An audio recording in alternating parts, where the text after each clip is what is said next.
நம்மளுடைய இந்த அரசியல் பயணத்தில் மிக மிக மிக முக்கியமான ஒரு காலகட்டத்தில் நாம் இருக்கிறோம். நான் ஏன் இதை இவ்வளோ அழுத்தமாக சொல்கிறேன் அப்படின்னா,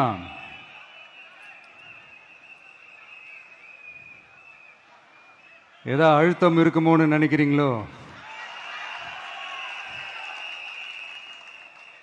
அழுத்தமா? நமக்கா?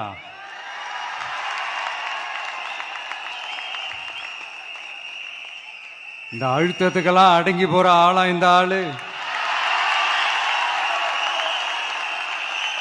இந்த மூஞ்சா பார்த்தா அப்படியே தெரியுது உங்களுக்கு?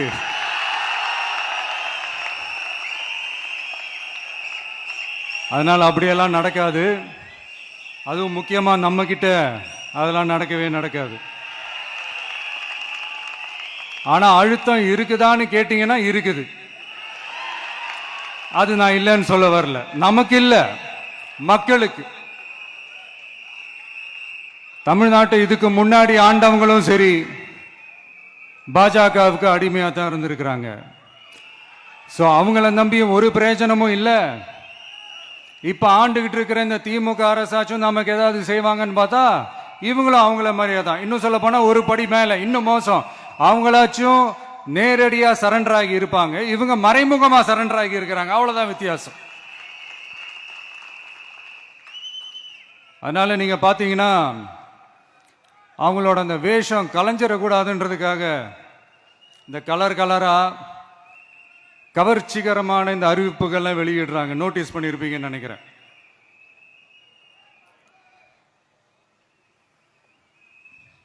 அதனால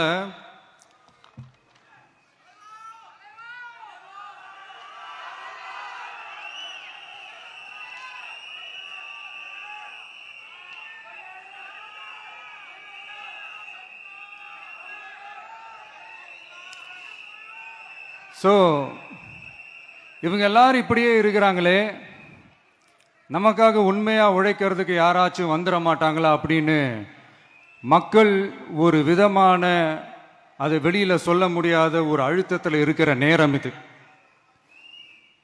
மாத்தி மாத்தி ஓட்டு போட்டு ஏமாந்து அவங்க இப்ப நம்மளை நம்புறாங்க. நம்மளுடைய இந்த தமிழக வெற்றி கழகத்தை இந்த விஜய் கூட நிப்பான்னு நம்புறாங்க.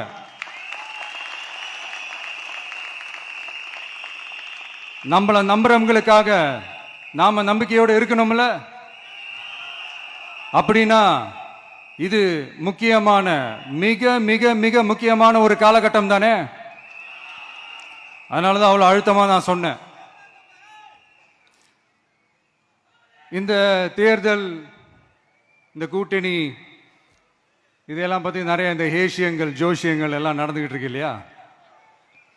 என்னப்பா இந்த விஜய் இப்பதான் வந்திருக்கிறாரு, இவரு கூடலாம் யார் வரப்போறா, அவங்க வரமாட்டாங்க, இவங்க வரமாட்டாங்க, அப்படி இப்படின்ட்டு நம்மளை பற்றி ஒரு அண்டர் எஸ்டிமேட் பண்ணிட்டு இருக்காங்கல்ல. அதுனா நமக்கு புதுசா என்ன? 30 வருஷமா நம்மளை அண்டர் எஸ்டிமேட் பண்ணிட்டு தான் இருக்கிறாங்க. ஆனா மக்கள் கரெக்டா நம்மளை எஸ்டிமேட் பண்ணி ரொம்ப அழகா, ரொம்ப அக்கறையா, ரொம்ப தெளிவா, ரொம்ப தீர்க்கமா நமக்குன்னு ஒரு இடத்தை கொடுத்திருக்கிறாங்கல்ல. எப்படி? என் கேரியரின் உச்சமான ஒரு இடத்தை கொடுத்திருக்கிறாங்கல்ல. அதை இந்த நாடே பார்த்துக்கிட்டு இருக்குல்ல. ஏன் அப்படி எனக்கு அந்த இடத்தை கொடுக்கணும்? ஏன்னா இந்த விஜய் நம்ம பிள்ளையாச்சே, நம்ம அண்ணனாச்சே, நம்ம தம்பியாச்சேன்னு சொல்லி அவங்க மனசுல அப்படி தோணுது.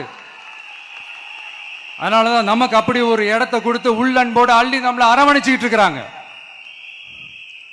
அப்படி நம்மள நம்புறவங்களுக்காக நாம உழைக்கிறது அது ஒரு பழக்கமாகி இப்ப அதுவே என்னுடைய ஒரு ஒரிஜினல் கேரக்டராகவே மாறிடுச்சு. இத்தனை வருஷமா இருக்கிற அந்த உழைக்கிற குணம் அது எப்படி மாறும்? அதெல்லாம் மாறவே மாறாது. அரசியலுக்கு வந்ததுக்கு அப்புறமும் சரி, ஆட்சி அதிகாரத்துக்கு வந்ததுக்கு அப்புறமும் சரி, ஒன்னே ஒன்று சொல்ற, எழுதி வச்சுக்கோங்க. இதுக்கு முன்னாடி இருந்தவங்க மாதிரியோ இல்ல இப்ப இருக்கிறவங்க மாதிரியோ ஊழல் செய்யவே மாட்டான்.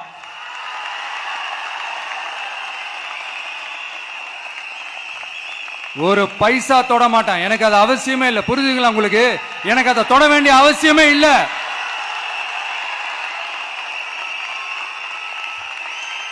ஒரு துளி ஊழல் கரை கூட படியவே படியாது, படியவும் விட மாட்டான். நீங்க கேட்கலாம், இது என்ன சினிமாவா, இதன முதல்வன் படமா, ஒரே நாள்ல வந்து இவர் எல்லாத்தையும் கிளீன் பண்ணிடுவாரான்னு நீங்க கேட்கலாம். ஓகே, பிராக்டிகலா அது பாசிபிள் இல்லதான். But it is a process, right? It is a process. இப்படி எதுக்குமே ஆசைப்படாத ஒருத்தன் அரசியலுக்கு வர்றான் அப்படின்னா, அவன் கண்ணு முன்னாடி ஏதாவது ஒரு தப்பு நடக்குது அப்படின்னா, அவன் கண்ணு முன்னாடி ஏதாவது இந்த மாதிரி ஒரு ஊழல் நடக்குது அப்படின்னா, அதை பார்த்துக்கிட்டு அவன் சும்மா இருப்பான்னு நினைக்கிறீங்க?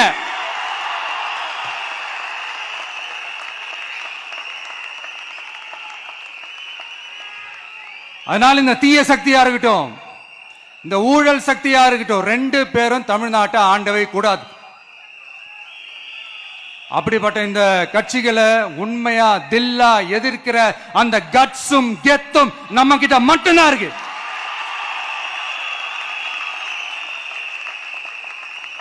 அதனால நீங்க என்ன சூழ்ச்சி நம்ம மேல பண்ணாலும், என்ன அழுத்தம் நீங்க கொடுத்தாலும், இந்த அடங்கி போறதுக்கோ, இந்த அண்டி பொழைக்கிறதுக்கோ, இல்ல இந்த அடிமையா இருக்கிறதுக்கால நாம அரசியலுக்கு வரல. என் மண்ணுக்கும் மக்களுக்கும் யார் என்ன தீங்கு செஞ்சாலும் அதை எதிர்த்து அவங்க கிட்ட இருந்து நம்ம மக்களை பாதுகாக்கிறதுக்காக தான் நம்ம அரசியலுக்கே வந்திருக்கிறோம். அண்ட் முக்கியமா தோழர்களே, மக்களுக்கு என் மேல மட்டும் நம்பிக்கை இருந்தா அது பத்தாது.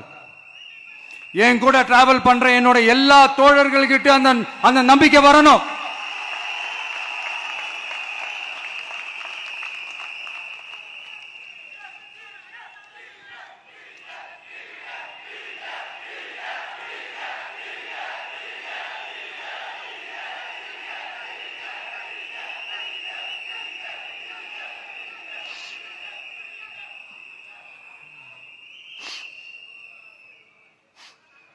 அந்த நம்பிக்கை இல்லைன்னு நான் சொல்ல வரல, இருக்குது. ஆனா அதை தொடர்ந்து இருக்கிற மாதிரி நீங்க எல்லாம் நடந்துக்கணும். தப்பு பண்ண யாரா இருந்தாலும் தப்பிக்கவே முடியாதுன்ற அந்த ஒரு பயம் இருக்கணும். எல்லாரும் உங்களை தான் கேட்கிறேன், எல்லாரும் உண்மையா உழைப்பீங்கல்ல?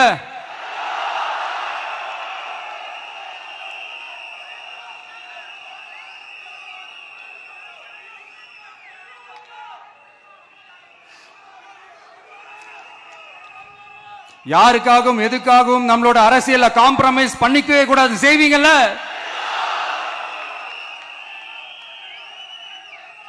அண்ட் தயவு செஞ்சு எல்லாரும் கொஞ்சம் ஒற்றுமையா இருந்து சேர்ந்து உழைச்சி ஜெயிப்பீங்கல்ல? சரி, நமக்காக நம்ம மக்கள் கண்டிப்பா ஓட்டு போட்டு ஜெயிக்க வைப்பாங்க, அதுல எந்த மாற்று கருத்துமே கிடையாது. அப்படி ஜெயிக்கிறதுக்காக நாம் என்ன செய்ய போறோம்? மக்களிடம்னு செல்னு அறிஞர் அண்ணா அவர்கள் சொன்னதை ரொம்ப டீப்பா சின்சியரா அடாப்ட் பண்றதோட மட்டும் இல்லாம நம்மளோட அரசியல்ல அதை செயல்படுத்தணும். அதுதான் முக்கியம். ஏன்னா இப்ப அரசியல் இருக்கிறவங்க அண்ணாவை மறந்துட்டாங்க. அண்ணா ஆரம்பிச்ச கட்சியும் அண்ணாவை மறந்து சுயநலமா மாதிரி பல வருஷம் ஆச்சு. அண்ணா பேர்ல இருக்கிற கட்சியும் அவரை மறந்து பல வருஷம் ஆச்சு. ஆனா நாம அவரை மறந்துடக்கூடாது. மக்கள் கிட்ட போகணும், மக்களோட மக்களாவே இருக்கணும், மக்களுக்காகவே இருக்கணும். அதுக்காக நாம என்ன செய்ய போறோம், என்னெல்லாம் செய்ய போறோம், அதுக்காக தான் இந்த மீட்டிங். ஆரம்பிக்கலாமா? இந்த ரெண்டு கட்சிகள், ஆண்டு கட்சியா இருக்கட்டும், இப்ப ஆள்ற கட்சியா இருக்கட்டும், அவங்கள பொறுத்த வரைக்கும் பூத்துனா என்ன தெரியும்ல? அவங்கள பொறுத்த வரைக்கும் பூத்துனா கள்ள ஓட்டு போடுற இடம். ஆனா நமக்கு, நம்ம டிவிகேவுக்கு அது ஒரு ஜனநாயக கூடம். அங்க ஜனநாயகம் திருடுறாம நம்ம பாத்துக்கணும். ஒவ்வொரு ஓட்டையும் நம்ம பாதுகாக்கணும். எப்படி பாதுகாக்கிறது? ஒவ்வொரு வீட்டில் இருக்கிற ஒவ்வொரு ஓட்டும் நமக்கு தானே ஃபர்ஸ்ட் கன்ஃபார்ம் பண்ணுங்க. எனக்கு தெரிஞ்சு தமிழ்நாட்டில் ஒரு 2.25 கோடி ரேஷன் கார்டுகள் இருக்கும்னு நினைக்கிறேன். அவங்க எல்லாரும் வேற வேற எந்தெந்த கட்சியில இருந்தாலும் கட்சி வேறுபாடு எல்லாத்தையும் தாண்டி இந்த விஜய் அவங்க வீட்டில் ஒருத்தனா வாழ்ந்துட்டு இருக்கிறான். அவங்க குடும்பத்தில் ஒருத்தனா பார்த்துக்கிட்டு இருக்கிறாங்க. அதனால இந்த கட்சி கிச்சி எல்லாத்தையும் தாண்டி இந்த விஜய் கூட நிக்கணும்னு முடிவு பண்ணிட்டாங்க. அதனால அப்படி முடிவு பண்ண அவங்கள பாதுகாப்பா பூத்துக்கு கூட்டிட்டு வாங்க. நம்மளோட இந்த விசில் சின்னத்துக்கு ஓட்டு போட வைங்க.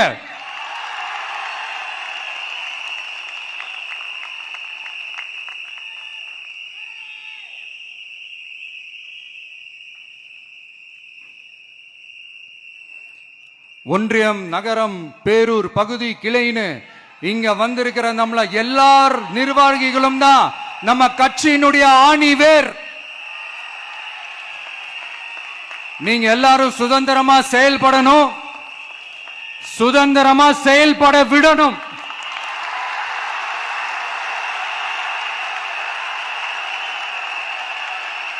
நீங்க ஒவ்வொருத்தரும் எனக்கு முக்கியம்.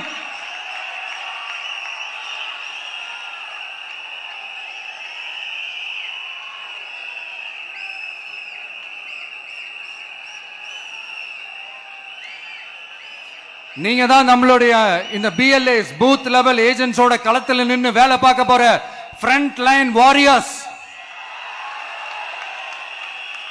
இப்ப நடக்க போறது வெறும் எலெக்ஷன் கிடையாது, இது ஒரு ஜனநாயக போர். இந்த டெமோக்ராட்டிக் பேட்டில லீட் பண்ண போற கமாண்டர்ஸ் நீங்க தான்.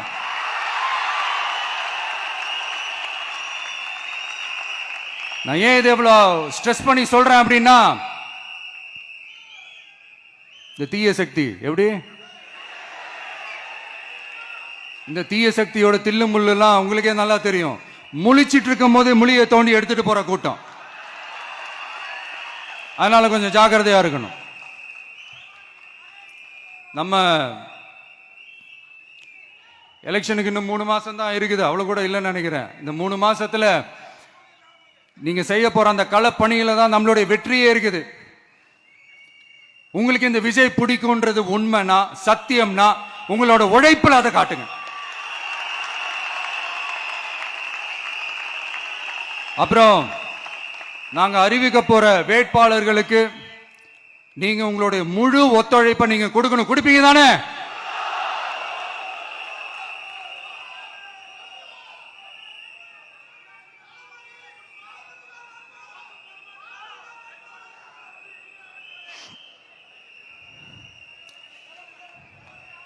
உங்க எல்லாரையும் ஒரு எனர்ஜைஸ் பண்ற மாதிரி உண்மையா நடந்த ஒரு கதை ஒன்று சொல்றேன்.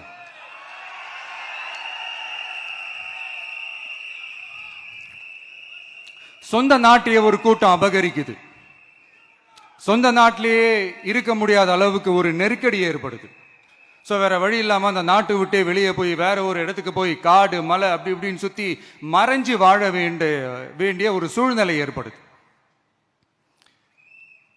என்னடா இப்படியே ஓடிக்கிட்டு இருக்குமேன்னு சொல்லிட்டு தன்னோட நட்பு சக்திங்க கிட்ட பேசி ஒரு பெரும் படையை திரட்டிக்கிட்டு அதிரடியா ஒரு போரை நடத்தி அந்த நாட்டையே திருப்ப மீட்டு எடுத்தது யார் தெரியுமா? நம்ம கொள்கை தலைவர்களை ஒருத்தரான ராணி வேலு நாச்சியார் அவர்கள் தான். அவங்களுக்கு அந்த நட்பு சக்தியா கூட இருந்து உழைச்சது சின்ன மருது, பெரிய மருது, சையது கார்கின்னு சொல்லிட்டு அந்த 3 பேரும் தான். ஆங்கிலேயர் படை, ஆற்காட்டு படை மாதிரி அந்த 2 பெரும் படையை அடிச்சு துவம்சம் பண்ணிட்டு அந்த நாட்டையை திருப்பி மீட்டு எடுத்தது வேலு நாச்சியார். அன்னைக்கு இருந்த ஆங்கிலேயர் படை, ஆற்காட்டு படை மாதிரி இன்னைக்கு என்னென்ன படை இருக்குதுன்னு உங்க எல்லாருக்குமே நல்லா தெரியும். அதனால அந்த 2 படை மட்டும் இல்ல, இன்னும் எத்தனை படை வந்தாலும் எதிர்த்து நின்று ஃபேஸ் பண்றதுக்கு ஒரு நல்ல தலைமையும் இத்தனை சக்திகள் என் கூட இருக்கும் போது, இத்தனை சின்ன மருது, இத்தனை பெரிய மருது, இத்தனை சையது கார்கிகள் என் கூட இருக்கும் போது நம்ம நாட்டை நம்மளால மீட்டெடுக்க முடியாதான?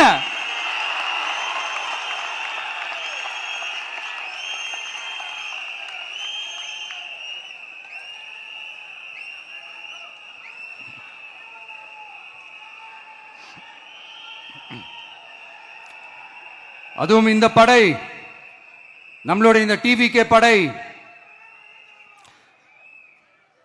நட்பு சக்தி இருந்தாலும் இல்லைனாலும் தனியாவும் நின்று கெத்தா ஜெயிக்கிற அளவுக்கு ஒரு மிகப்பெரிய படை. அதுலயும் ரொம்ப முக்கியமா இன்னைக்கு இந்த கூட்டத்துக்கு வரலனாலும் நான் அந்த போர்ல நடந்த அந்த கதை மாதிரி கட்ஸான குயில்கள் நிறைந்த பெண்கள் படையும் நம்மளோட இருக்கிறாங்க. அந்த பெண்கள் படையை பார்த்துதான் அரசியல் அரங்கமே அதிர்ந்து போயிருக்குது.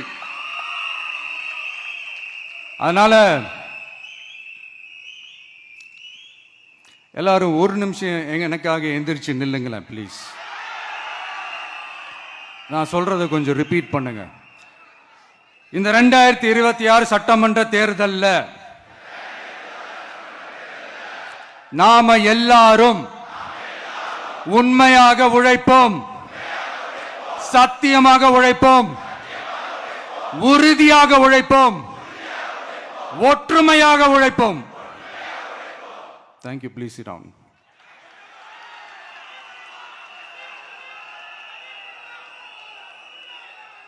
உங்களோட இந்த வார்த்தையை நான் மனப்பூர்வமா நம்புறேன். நான் ஏற்கனவே சொன்ன மாதிரி இந்த வரப்போற தேர்தல் இதுவரைக்கும் தமிழ்நாடு பார்த்திராத ஒரு வித்தியாசமான தேர்தல். நம்மளுடைய படை வரிசையும் அப்படிதான், ஒரு பவர் பேக்ட் ஃபோர்ஸ். இவ்வளவு நாள் இதை நாம மட்டும்தான் சொல்லிக்கிட்டு இருந்தோம். இப்ப கொஞ்சம் கொஞ்சமா அதை வெளியில சொல்ல ஆரம்பிக்கிறாங்க. என்னடா இந்த விஜய் கூட இருக்கிற ஃபோர்ஸை பார்த்தா சாதாரண ஃபோர்ஸ் மாதிரி தெரியல, மிலிட்ரியோட பெரிய ஃபோர்ஸா இருக்குது, வரப்போற எலெக்ஷனை கணிக்கவே முடியல, அப்படி இப்படின்னு சில குரல்கள்லாம் கேட்க ஆரம்பிக்குது. கணிக்கவே முடியலன்னு அவங்க வேணா சொல்லலாம், ஆனா மக்கள் ஆல்ரெடி கணிச்சு முடிச்சுட்டாங்க. அவங்க மனசை நல்லா புரிஞ்சு வச்சிருக்கிற நமக்கு அது நல்லாவே தெரியும். அதனால இந்த எலெக்ஷன் ரிசல்ட்டுக்கு அப்புறம் இந்த தீய சக்தி கிட்ட இருந்தோம், இந்த ஊழல்வாத அடிமை சக்தி கிட்ட இருந்தோம் தமிழ்நாட்டை மீட்டுட்டோம்னு உறுதியா அறிவிப்போம். அதுல எந்த மாற்று கருத்தும் கிடையாது. அதனால என் நெஞ்சில் குடியிருக்கும் தோழர்களே, தோழிகளே, உங்களோட நான் இருக்கேன், நம்மளோட நம்ம மக்கள் இருக்கிறாங்க. இதுக்கு மேல என்ன வேணும்?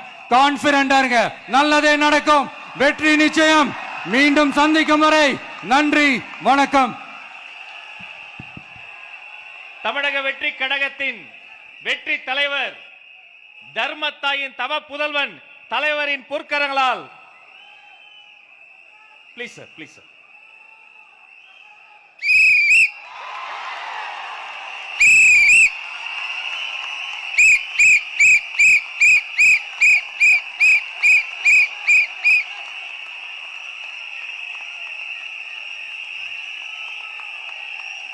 நம்ம சின்னம் உங்கள் சின்னம், நம்மளுடைய வெற்றி சின்னம் விசில். கப்பு முக்கியம் பகிலே.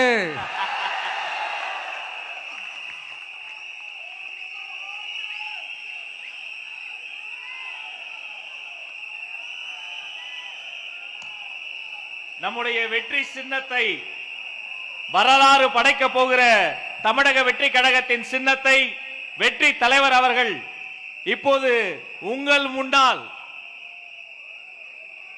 இதோ அறிமுகம் செய்கிறார்.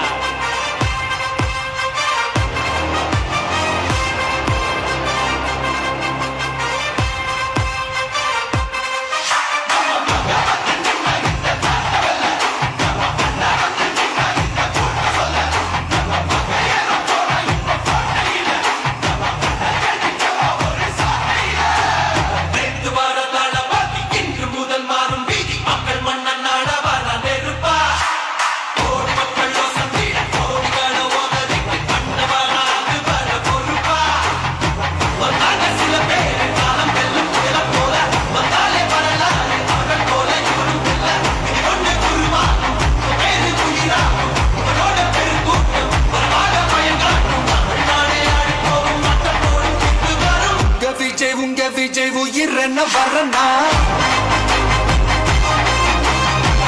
விஜய் உங்க விஜய் எளியவன் குரல் தான்.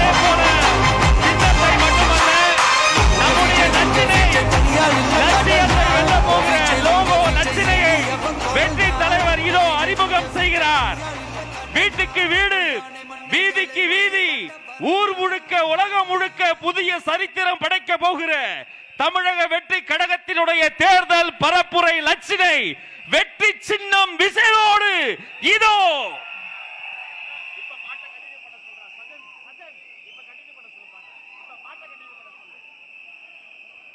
வெற்றி தலைவரின் வெற்றி சின்னம் விசில். உழைக்கும் மக்களின் சின்னம் விசில். பாட்டாளிகளின் சின்னம் விசில். தாய்மார்களின் சின்னம் விசில். தமிழ்நாட்டின் சின்னம் விசில்.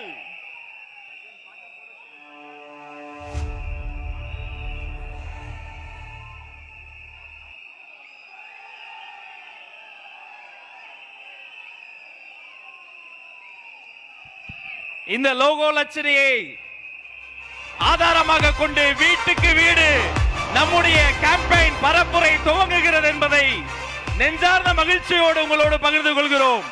இனி வீட்டுக்கு வீடு விசில்.